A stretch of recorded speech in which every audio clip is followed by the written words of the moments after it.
Rajasthan coaching centre विधेयक 2025 जो विधानसभा में पारित हो गया है, ध्वनि मत से इसको पारित किया गया है। और अब इस पर क्या एक्सपर्ट जो सोचते हैं, और इनके साथ ही क्योंकि जो बिल जो विधेयक जो लाया गया है, पहले इसको पिछले सत्र में विधानसभा में पेश किया गया था, लेकिन उसको प्रवर समिति के पास भेज दिया गया था क्योंकि उसमें संशोधन की जो मांग थी वह उठी थी। और अब इस बिल में जो जुर्माना जो लगाने की जो बात सामने आ रही है, जो पहले 2 लाख था उसको पहले बार में 50,000 किया गया है, और उसके बाद जो 5 लाख का जो जुर्माना था उससे 2 लाख कर दिया। और उसके साथ ही जहां 100 बच्चे हैं वहां पर रजिस्ट्रेशन अनिवार्य। हमारे साथ अनुष्का कोचिंग जो ग्रुप है वहाँ के निदेशक हैं राजीव सर, जिनसे हम बात करेंगे सुराना जिसे कि वह इस पर क्या सोचते हैं। सर, बिल कोचिंग सेंटर विधेयक जिसको लेकर काफ़ी विरोध भी हुआ है, काफ़ी हंगामा इस पर बिल पर देखने को मिला है, आप इसको कैसे देखते हैं? क्योंकि जो जुर्माना लगाने की बात है, रजिस्ट्रेशन की जो बात आ रही है। सबसे पहले तो राजेश जी TV9 नेटवर्क का मैं बहुत बहुत धन्यवाद देना चाहूँगा कि उन्होंने इस मुद्दे को पूर्व में भी उठाया था और आज भी आप मेरे पास आए हैं। और ये विधेयक अगर मैं देखा जाए तो एक ज़रूरी कदम है जो कि उठाया जाना चाहिए था, क्योंकि सुप्रीम कोर्ट, केंद्र सरकार और सभी ये चाह रहे थे कि कोचिंग इंस्टीट्यूट्स पे भी एक विधेयक होना चाहिए जो कि कड़ाई से लागू हो, जिससे कि शिक्षक, स्टूडेंट्स और कोचिंग संचालक सभी को उसमें फ़ायदा हो और सभी उस दायरे में आ जाएं। जहाँ तक इस विधेयक की हम बात करें तो पहले हम लोगों को भी 2-3 चीज़ों पर कुछ ग्रजेस थे, हम लोगों को भी कुछ समस्याएं थी। हमने अपनी बात आपके माध्यम से पहुंचाई भी थी कि जो पहले 50 की संख्या रखी गई थी वह बहुत कम है, क्योंकि एक कोई से छोटा सा संस्थान भी होता है तो उसमें 50 के बच्चे आ जाते हैं और उनको रजिस्ट्रेशन करना और बाकी सारी चीज़ों को मैनेज करना एक बहुत मुश्किल कार्य हो जाता है। अब उस संख्या को बढ़ाकर 100 कर दिया गया है।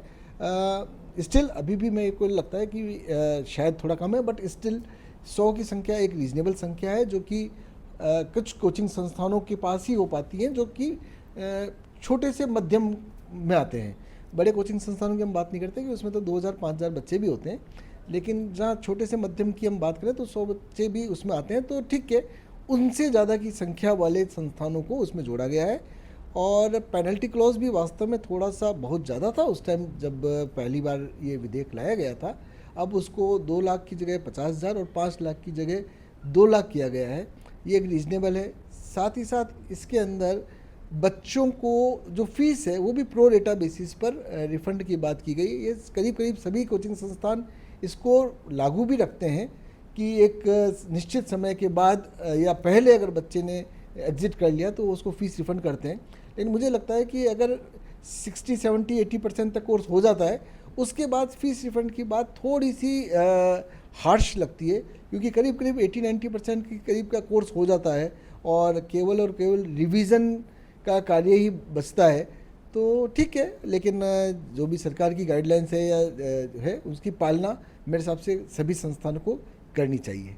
सर, जिस तरह से जो बिल मेन जिस उद्देश्य से बिल की बात आ रही थी कि जो बच्चे सुसाइड जो ज़्यादा करते हैं, और ऐसे में जो मामले राजस्थान में देखने को मिलते हैं, चाहे कोटा हो या फिर ऐसे जो मामले जहाँ पर सबसे अधिक सुसाइड देखने को मिलते हैं, तो कहीं नहीं लगता है कि इससे कहीं कहीं जो बच्चे प्रेशराइज होते थे वो इससे रुकेंगे?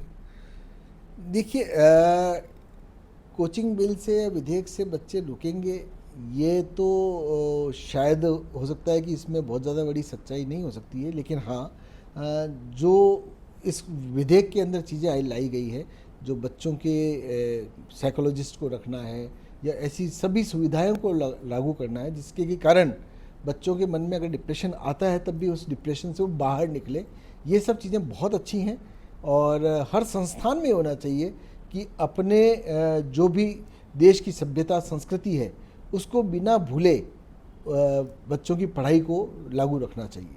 कैसे देखते हैं सर इस बिल को लेकर? कहीं क्या फ़ायदा है इस बिल को लेकर कोचिंग संस्थान है जिनको, या फिर जो बच्चे हैं उनको हो सकता है? क्योंकि विपक्ष ने तो कई सारी बातें इस पर कही हैं। देखिए, सबसे बड़ा फ़ायदा तो ये है कि एक संगठित संस्थान बन जाएंगे। रजिस्ट्रेशन होने के बाद आपका अपनी एक पहचान हो जाएगी। अभी तक ये जो थे ये सारे के सारे असंगठित थे, कुछ ही संस्थान ऐसे होंगे जो रजिस्टर्ड होंगे। अभी सभी संस्थान रजिस्टर्ड हो जाएंगे तो उनको भी एक मौका मिलेगा कि एक मंच पर आकर अपनी बात को रखने का। सेकंड, हर व्यक्ति ये चाहता है कि उसके यहाँ से बच्चों का सिलेक्शन अच्छा हो, लेकिन कोई भी ऐसी दुर्घटना नहीं हो जिससे कि उसके संस्थान का नाम खराब हो।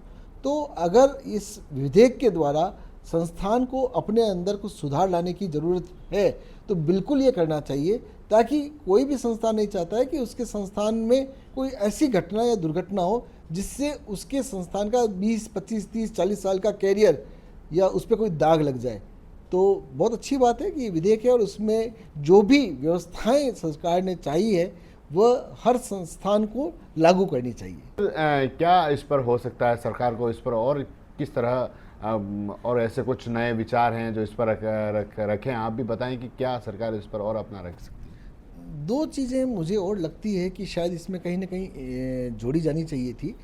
जैसे संख्या बेसिस पे उन्होंने 100 से ज़्यादा जो भी है उन पे संस्थानों को रजिस्टर्ड उनकी बात कही है, लेकिन साथ के साथ में अगर हम बात करें तो फीस बेसिस पे भी ये भी ध्यान रखना चाहिए कि कुछ संस्थान ऐसे होते हैं या कुछ कोर्सेज ऐसे होते हैं जिनकी फ़ीस बहुत ही कम होती है, जिनकी फ़ीस शायद 5,000 से लेकर 15-20 हज़ार रुपये तक होती है, और कुछ कोर्सेज ऐसे होते हैं जिनकी फ़ीस स्ट्रक्चर 1 लाख से ऊपर ही होता है। तो उन दोनों में जो असमानताएँ हैं वो भी कहीं ना कहीं उसको भी वर्गीकृत किया जाना बहुत ज़रूरी है। साथ ही एज बेसिस की भी बात की जाए, कुछ संस्थानों में जहाँ बच्चों की शुरुआत होती है वो शायद 10 साल से लेके शुरुआत हो जाती है, क्योंकि अब जो 16 साल वाला एक जो था वो भी शायद रेस्ट्रिक्शन कम हटा दिया है, और कुछ संस्थानों में जो बच्चे आते हैं वो आफ्टर ग्रेजुएशन ही आते हैं। तो मुझे लगता है कि ये गाइडलाइंस में शायद ये दो चीज़ें और भी इसमें स्पष्टीकरण होता तो कुछ ज़्यादा अच्छा होता। तो संस्थानों के लिए जो कि अलग अलग लेवल पे चला रहे हैं उन संस्थानों की बात भी अपने तरीके से रखी जानी चाहिए थी।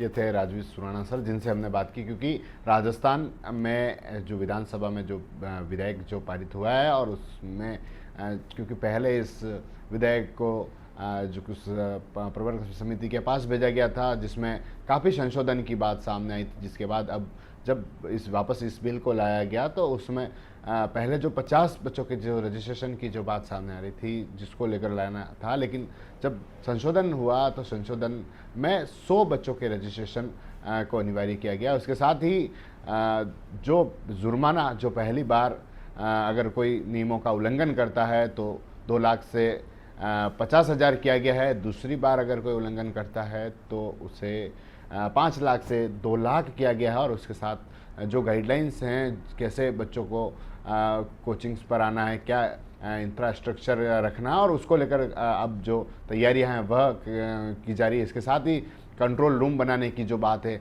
वह सरकार ने कही है और अब इस बिल को राज्यपाल के पास भेजा जाएगा। TV9 के लिए राजेश डांगी।